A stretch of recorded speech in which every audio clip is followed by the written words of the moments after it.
ঝড়ে ক্ষতিগ্রস্তদের ক্ষতিপূরণ দিয়েছে প্রশাসন। আলিপুরদুয়ার জেলার বীরপাড়া ডিমডিমা ময়দানে এদিন জনসভায় এসে কথা জানান মুখ্যমন্ত্রী মমতা ব্যানার্জি।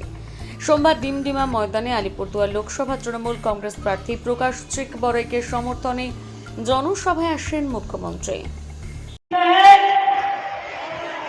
माँ बहनों स्वास्थ्य साथी कार्ड मिला, लक्ष्मी भंडार मिला, कन्याश्री मिलता है, ICDST गए, आशा का रुपया बढ़ा, ICDS का बढ़ा, BRP का बढ़ा, ग्रीन पुलिस का बढ़ा, सिविक को बढ़ा, पे कमीशन में 4% दिया जनवरी में, मई महीना में और भी 4% हम उसको अनाउंस किया করতে পারেন।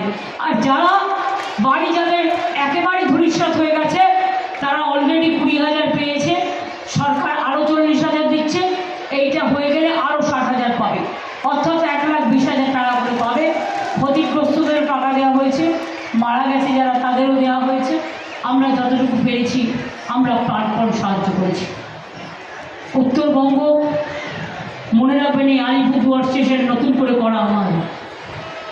মনে রাখবেন, Jalpaiguri, Jogighopa, Eklakhi Balurghat, new Jalpaiguri Kurseong, new Jalpaiguri Digha, new Jalpaiguri Amritsar, new Jalpaiguri অনেকগুলো তো দিয়েছিলাম, আমার ঠিক মনেও নেই এখন, new Jalpaiguri Delhi, new Jalpaiguri morning express, তাছাড়াও উত্তরবঙ্গ এক্সপ্রেস, উত্তরকন্যা, কাঞ্চনকন্যা, পদাতিক, দার্জিলিং ট্রেন হেরিটেজ, আলিপুরদুয়ার নতুন স্টেশন, মাল নতুন স্টেশন, মালবাজার থেকে চ্যাংরাবান্ধা মালবাজার, নতুন রেলওয়ে লাইন, এগুলো সবই কিন্তু আমার করে দেবো, একটা মাথায় রাখবেন।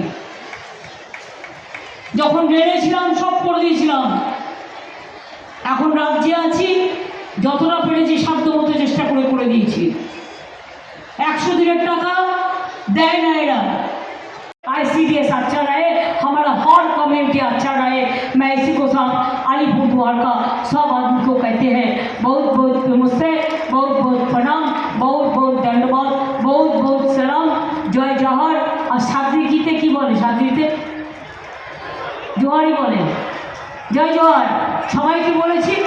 এবার আমি যেখানেই যাই আমি সেখানকার কমিউনিটিকে নিয়ে একটা কালচারাল প্রোগ্রাম করে দিই ছোট্ট করে, যাতে এখানের সাথে আমি মিশে যেতে পারি, আপনাদেরটা আমি শিখতে পারি, যাতে আপনাদের ভাষা আমার কাছে আসে।